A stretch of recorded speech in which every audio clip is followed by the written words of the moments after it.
ನಮಸ್ತೆ, ಪ್ರತಿಧ್ವನಿಗೆ ಸ್ವಾಗತ. ಕಡೆಗೂ ಧರ್ಮಸ್ಥಳದ ಈ ಒಂದು ಪ್ರಕರಣಕ್ಕೆ ಎಲ್ಲೋ ಒಂದ್ ಕಡೆ ಈ ಧರ್ಮೋ ರಕ್ಷತಿ ರಕ್ಷಿತಃ ಅಂತ ನಾವೇನ್ ಹೇಳ್ತೀವಲ್ಲ, ಅದರ ಸ್ವಾರಸ್ಯ ಏನಂದ್ರೆ, ಅದರ ಅರ್ಥ ಏನಂದ್ರೆ, ಧರ್ಮವನ್ನ ನಾವು ರಕ್ಷಣೆ ಮಾಡಿದ್ರೆ ನಮ್ಮನ್ನ ಧರ್ಮ ರಕ್ಷಣೆ ಮಾಡುತ್ತೆ ಎನ್ನುವಂತೆ ಇದೀಗ ಧರ್ಮಸ್ಥಳದ ಮಂಜುನಾಥ ಸ್ವಾಮಿಯೇ, ಅಣ್ಣಪ್ಪ ಸ್ವಾಮಿಯೇ ಈ ಒಂದು ಪ್ರಕರಣದ ಮೇಲೆ ಕಣ್ಬಿಟ್ಟ, ದಯೆ ತೋರಿಸಿದ, ಆಶೀರ್ವಾದ ಮಾಡ್ದ ಅಂತ ಹೇಳಿದ್ರು ಬಹುಶಃ ತಪ್ಪಾಗ್ಲಿಕ್ಕಿಲ್ಲ. ಯಾಕಂದ್ರೆ ಧರ್ಮಸ್ಥಳ ಅಂದ್ರೆ ಒಂದೊಂದು ರೀತಿಯ ಪುಣ್ಯ ಕ್ಷೇತ್ರ. ಈ ಒಂದು ಕ್ಷೇತ್ರಕ್ಕೆ ಕಳಂಕ ಎನ್ನುವಂತೆ ಇದೊಂದು ಪ್ರಕರಣಗಳು ಅಲ್ಲಿ ಧರ್ಮಸ್ಥಳದಲ್ಲಿ ಅವಿರತವಾಗಿ ನಡೆದಂತ ಆ ಒಂದು ಪ್ರಕರಣಗಳು ಎಲ್ಲ ಒಂದ್ ಕಡೆ ಕಳಂಕವನ್ನ ತಂದೊಡ್ಡಿತ್ತು. ಇದೀಗ ಕಳಂಕ ರಹಿತವಾಗಿ ಕ್ಷೇತ್ರ ಕ್ಲೀನ್ ಆಗ್ತಾ ಇದೆ ಅಂತ ಹೇಳಿದ್ರು ಕೂಡ ಬಹುಶಃ ತಪ್ಪಾಗ್ಲಿಕ್ಕಿಲ್ಲ ಅಂತ ಹೇಳ್ಬೋದು. ಯಾಕಂದ್ರೆ ಕಡೆಗೂ ಇದೀಗ ರಾಜ್ಯ ಸರ್ಕಾರ, ಅದರಲ್ಲೂ ಕೂಡ ಎಸ್ಪೆಷಲಿ ನಮ್ಮ ಮುಖ್ಯಮಂತ್ರಿ ಸಿದ್ದರಾಮಯ್ಯನವರಿಗೆ ಒಂದು ಅಭಿನಂದನೆಗಳು. ಕರ್ನಾಟಕದ ಜನತೆಯ ಪರವಾಗಿ ನಾವು ಈ ಮೂಲಕ ನಮ್ಮ ವಾಹಿನಿಯ ಪರವಾಗಿ ಸಿದ್ದರಾಮಯ್ಯನವರಿಗೆ, ಮುಖ್ಯಮಂತ್ರಿಗಳಾದಂತಹ ಮಾನ್ಯ ಮುಖ್ಯಮಂತ್ರಿಗಳಿಗೆ ಅಭಿನಂದನೆಗಳನ್ನ ಸಲ್ಲಿಸಲೇಬೇಕು. ಯಾಕಂದ್ರೆ ಈ ಒಂದು ಪ್ರಕರಣ ಬಹಳ ದೊಡ್ಡ ಮಟ್ಟದಲ್ಲಿ ಸೌಂಡ್ ಆಯಿತು. ಯಾವ ಮಟ್ಟದಲ್ಲಿ ಅಂದ್ರೆ, ಹೈಕೋರ್ಟ್ನ ನಿವೃತ್ತ ನ್ಯಾಯಮೂರ್ತಿಗಳು ಕೂಡ ಈ ಒಂದು ಪ್ರಕರಣದ ಬಗ್ಗೆ ಧ್ವನಿ ಎತ್ತಿದ್ರು. ಗೋಪಾಲ್ ಗೌಡರು ಕೂಡ ನಿವೃತ್ತ ನ್ಯಾಯಮೂರ್ತಿಗಳು ಈ ಒಂದು ಪ್ರಕರಣದ ಬಗ್ಗೆ ಧ್ವನಿ ಎತ್ತಿದ್ರು. ಈ ಪ್ರಕರಣದ ತನಿಖೆಯನ್ನ SITಗೆ ವಹಿಸುವಂತೆ ಅಲ್ಲಿ ಆಗ್ರಹ ಕೂಡ ಮಾಡಿದ್ರು. ಕಡೆಗೂ ಸರ್ಕಾರ ಇಡೀ ಏನು ಹೋರಾಟಗಾರರ ಎಲ್ಲರ ಧ್ವನಿಗೆ ಇದೀಗ ಸರ್ಕಾರ ಕೂಡ ಒಂದು ರೀತಿ ಮಣಿದು ಅಂತನಾದ್ರೂ ಅಂದ್ಕೊಳ್ಳಿ, ಅಥವಾ ಅವರ ಒಂದು ಹೋರಾಟಕ್ಕೆ ಸಂದ ಜಯ ಅಂತ ಕೂಡ ನೀವು ಅಂದ್ಕೊಳ್ಳಿ. ಧರ್ಮಸ್ಥಳದ ಈ ಒಂದು ಪ್ರಕರಣಕ್ಕೆ ಅಕ್ಷರ ಸಹ ಮೊದಲ ಹೆಜ್ಜೆನಲ್ಲೇ ಒಂದು ಮೊದಲ ಗೆಲುವು ಇದಾಗಿದೆ ಅಂತ ಹೇಳ್ಬೋದು. ಯಾಕಂದ್ರೆ ಇದೀಗ ತನಿಖೆ SITಯ ಅಂಗಳ ತಲುಪಿರುವಂಥದ್ದು. ಅಲ್ಲಿನ ಕೆಲ ದಣಿಗಳು ಅಂತ ಏನ್ ಕರಿತಿರಲ್ಲ ನೀವೆಲ್ಲ, ಸೊ ಆ ದಣಿಗಳಿಗೆ ಎಲ್ಲೋ ಒಂದ್ ಕಡೆ ಈಗ ಕುಳಿತಲ್ಲಿಯೇ ಬೆವರೋದಕ್ಕೆ ಸ್ಟಾರ್ಟ್ ಆಗಿದ್ದಾರೆ ಅಂತ ಕೂಡ ನಾವು ಹೇಳಿದ್ರೆ ಬಹುಶಃ ತಪ್ಪಾಗಲಿಕ್ಕಿಲ್ಲ. ಯಾಕಂದ್ರೆ ಈ ಪ್ರಕರಣ ಸುಮಾರು 15-20 ವರ್ಷಗಳಿಂದ ನಿರಂತರವಾಗಿ ಕಂಡ್ರೆ, ಅದರಲ್ಲೂ ಒಬ್ರು ಹೇಳಿದ್ರು ಇತ್ತೀಚೆಗಷ್ಟೇ, ಕಳೆದ ವಾರ ಹೇಳಿದ್ರು, ವಿಧಾನಸಭೆಯ ಕಡತದಲ್ಲೂ ಕೂಡ ಈ ಪ್ರಕರಣದ ಬಗ್ಗೆ ದಾಖಲಾಗಿದೆ ಮಾಹಿತಿ ಅಂತೇಳಿ. 1983ರಲ್ಲಿ ಅಲ್ಲಿ ನಿರಂತರವಾಗಿ ನಡೆದಿರುವಂತಹ ಒಂದು ಪ್ರಕರಣಕ್ಕೆ ಸಂಬಂಧಪಟ್ಟಾಗಿ ಕಡತದಲ್ಲಿ, ವಿಧಾನಸಭೆಯ ಕಡತದಲ್ಲೂ ಕೂಡ ಅಲ್ಲಿ ದಾಖಲಾಗಿದೆ ಅಂತೇಳಿ ಹೇಳಿರುವಂಥದ್ದು ಬೆಚ್ಚಿ ಬೀಳಿಸುವಂತಹ ಘಟನೆ ಅಂತ ಹೇಳ್ಬೋದು.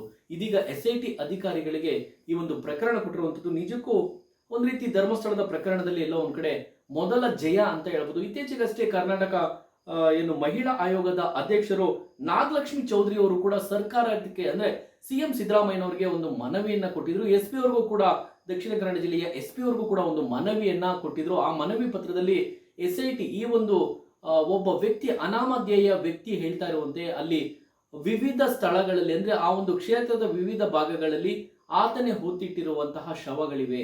ಸೊ ಅದನ್ನ ತೆಗೆಸುವ ಮೂಲಕ ಅಲ್ಲಿ ನಡೆದಿರುವಂತಹ ನಿರಂತರವಾಗಿ ಸುಮಾರು 15-20 ವರ್ಷಗಳಿಂದ ನಡೆದಿರುವಂತಹ ಎಲ್ಲಾ ಪ್ರಕರಣಗಳಿಗೂ ಆ ಮೂಲಕ ನ್ಯಾಯ ಸಿಗುತ್ತೆ.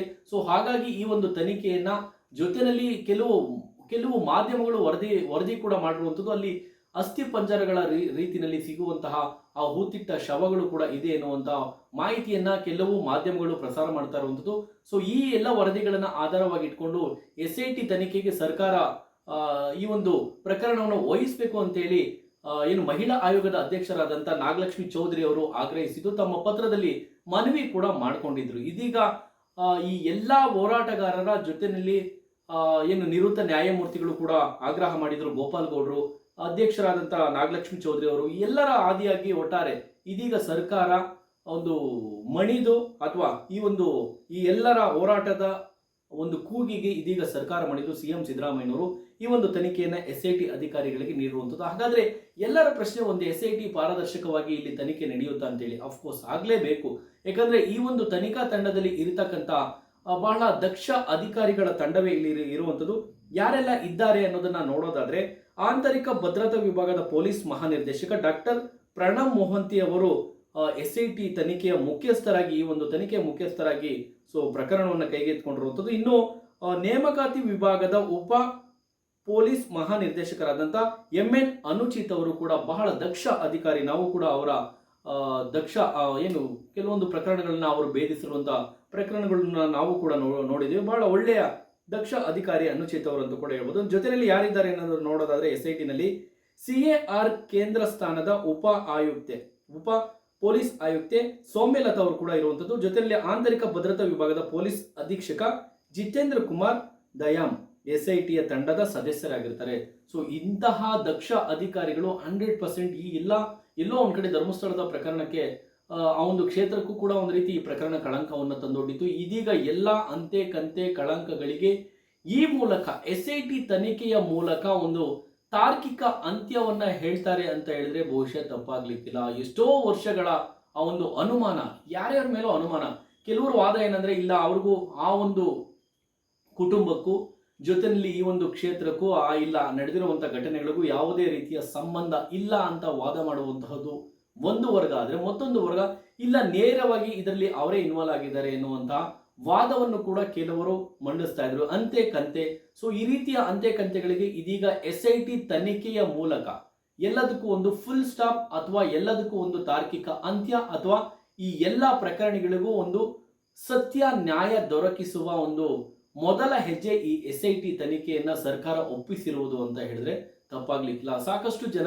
ಸಾಕಷ್ಟು ಶವಗಳನ್ನ ನಾವೇ ಹೂತಿಟ್ಟಿದ್ದೇವೆ, ನಾನೇ ಹೂತಿಟ್ಟಿದ್ದೇನೆ ಅಂತ ಹೇಳಿ ಅಲ್ಲಿ ನಿವೃತ್ತ ಅಂದ್ರೆ ಅಲ್ಲಿ ರಿಟೈರ್ಡ್ ಒಬ್ಬ ನೌಕರ ಬಂದು ಹೇಳಿದಂಥದ್ದು ಏನಂದ್ರೆ 2014ರಲ್ಲಿ ನಾನು ಇದೆಲ್ಲ ಕೆಲಸ ಮಾಡಿ ನಾನು ಬೇಸತ್ತು ನಾನು ಈ ಸ್ಥಳವನ್ನ ಬಿಟ್ಟು ನಾನು ಪಕ್ಕದ ರಾಜ್ಯಕ್ಕೆ ನಾನು ನನ್ನ ಕುಟುಂಬ ತಲೆಮರೆಸ್ಕೊಂಡಿದ್ವಿ, ಇದೀಗ ಪಾಪ ಪ್ರಜ್ಞೆ ಕಾಡ್ತು, ಸೊ ನಾನು ಹಾಗಾಗಿ ಬಂದಿದ್ದೇನೆ ಅಂತ ಹೇಳಿ ಹಿರಿಯ ವಕೀಲರು ಧನಂಜಯ ಅವರ ಬಳಿ ಈ ಒಬ್ಬ ವ್ಯಕ್ತಿ, ಅನಾಮಧೇಯ ವ್ಯಕ್ತಿ ಬಂದು ತನ್ನ ಎಲ್ಲ ಏನು ತನಗೆ ಆದಂತಹ ಆ ಒಂದು ಪಾಪ ಪ್ರಜ್ಞೆಯ ಕುರಿತು ಸಾಕಷ್ಟು ಹಿರಿಯ ವಕೀಲರ ಜೊತೆ ಇದನ್ನೆಲ್ಲವನ್ನು ಕೂಡ ಹೇಳ್ಕೊಳ್ತಾನೆ. ಅಲ್ಲಿಂದ ಪ್ರಕರಣ ನಾನಾ ಡೆವಲಪ್ಮೆಂಟ್, ನಾನಾ ತಿರುವುಗಳನ್ನು ಪಡೆದುಕೊಂಡು ಇದೀಗ SIT ತನಿಖೆಗೆ ಆಗ್ರಹಿಸಿರುವಂಥದ್ದು. ಜೊತೆಯಲ್ಲಿ ಬಹಳ ಸ್ಪಷ್ಟವಾಗಿ ಇಲ್ಲಿ ಮತ್ತೊಂದು ಅಂಶ ಏನಂದ್ರೆ, ಈ ಹಿಂದೆ ನಡೆದಿರುವಂತಹ ಏನು ಸೌಜನ್ಯ ಪ್ರಕರಣಕ್ಕೂ ಜೊತೆಯಲ್ಲಿ ಈ ಪ್ರಕರಣಕ್ಕೂ ಒಂದಕ್ಕೊಂದು ಸಂಬಂಧ ಇಲ್ಲ. ಸೌಜನ್ಯ ಪ್ರಕರಣವೇ ಬೇರೆ. ಈಗಾಗಲೇ ಹಿರಿಯ ವಕೀಲರು ಹೇಳ್ತಾ ಇರುವಂತೆ ಸೌಜನ್ಯ ಪ್ರಕರಣ ಡೆಡ್ ಎಂಡ್ ತಲುಪಿದಾಯ್ತು, ಆ ಒಂದು ತನಿಖೆ ಕೂಡ ಪೂರ್ಣಗೊಂಡಿದ್ದಾಯ್ತು, ಆ ಪ್ರಕರಣದಲ್ಲಿ ಯಾವುದೇ ರೀತಿಯ ಮತ್ತೆ ನ್ಯಾಯ ಸಿಗುತ್ತೆ ಅಥವಾ ಬದಲಾವಣೆ ಆಗುತ್ತೆ ಅನ್ನುವಂತಹ ನಂಬಿಕೆ ನಮಗಿಲ್ಲ. ಸೊ ಇದೇನಿದ್ರು ಈ ಪ್ರಕರಣ ಈಗ ಹೊಸದಾಗಿ ಏನು ಅಲ್ಲಿ ಕಾಣಿಸ್ತಾ ಇರುವಂಥದ್ದು, ಈ ಒಂದು ಪ್ರಕರಣಕ್ಕೆ ನಿಜಕ್ಕೂ ಆ ಒಬ್ಬ ಏನು ಹೇಳಿಕೆಯನ್ನು ಕೊಡ್ತಾ ಇದ್ದಾನಲ್ಲ, ಅವನ ಕೈಗೆ ಗುದ್ದಲಿ ಪಿಕಾಸಿ ಆರೆ ಏನಾದ್ರು ಕೊಟ್ಟಿದ್ದಂತಹ ಸಂದರ್ಭದಲ್ಲಿ ಖಂಡಿತ ಸತ್ಯ ಹೂತಿಟ್ಟಿರುವಂತಹ ಸತ್ಯ ಹೊರಗೆ ಬರುತ್ತೆ ಎನ್ನುವಂತಹ ಮಾತುಗಳನ್ನು, ವಿಶ್ವಾಸಗಳನ್ನ ಧನಂಜಯವರು ಕೂಡ ನಾವು ಏನು ಹಿರಿಯ ವಕೀಲರು ಕೂಡ ವ್ಯಕ್ತಪಡಿಸ್ತಾ ಇರುವಂಥದ್ದು. ಇಲ್ಲಿ ಒಟ್ಟಾರೆ ಇದೀಗ ದಕ್ಷ ಅಧಿಕಾರಿಗಳೇ SITಯ ಈ ಒಂದು ತನಿಖೆಯ ನೇತೃತ್ವವನ್ನು ವಹಿಸಿಕೊಂಡಿರುವಂಥದ್ದು. ಎಲ್ಲೋ ಒಂದ್ ಕಡೆ ಬಹಳ ವಿಶ್ವಾಸಪೂರ್ಣವಾಗಿ ಈ ಒಂದು ತನಿಖೆ 100% ತನಿಖೆ ನಡೆಯುತ್ತೆ ಎನ್ನುವಂತಹ ವಿಶ್ವಾಸ ಎಲ್ಲರಲ್ಲೂ ಇದೀಗ ಮೂಡ್ತಾ ಇರುವಂಥದ್ದು. ಸ್ನೇಹಿತರೆ, ನಿಮ್ಮ ಅನಿಸಿಕೆ ಪ್ರಕಾರ ಈ ಒಂದು ಪ್ರಕರಣ, ಧರ್ಮಸ್ಥಳದ ಈ ಒಂದು ಪ್ರಕರಣವನ್ನ ಕೈಗೆತ್ತಿಕೊಂಡಿರುವಂತಹ ಈ ತನಿಖಾ ಅಧಿಕಾರಿಗಳು ಜೊತೆಯಲ್ಲಿ ಈ ಒಂದು ಪ್ರಕರಣಕ್ಕೆ ತಾರ್ಕಿಕ ಅಂತ್ಯ, ಒಂದು ಫುಲ್ ಸ್ಟಾಪ್, ಒಂದು ಎಂಡ್ ಸಿಗುತ್ತಾ, ಒಂದು ನ್ಯಾಯ ಸಿಗುತ್ತಾ? ನಿಮ್ಮ ಅನಿಸಿಕೆಯನ್ನು ಕಾಮೆಂಟ್ ಮಾಡಿ. ನೋಡ್ತಾ ಇರಿ ಪ್ರತಿಧ್ವನಿ. ಹೆಚ್ಚಿನ ವಿಡಿಯೋಗಳಿಗೆ ಪ್ರತಿಧ್ವನಿ ಯೂಟ್ಯೂಬ್ ಚಾನೆಲ್ ಸಬ್ಸ್ಕ್ರೈಬ್ ಮಾಡಿ, ಬೆಲ್ ಐಕಾನ್ ಕ್ಲಿಕ್ ಮಾಡಿ.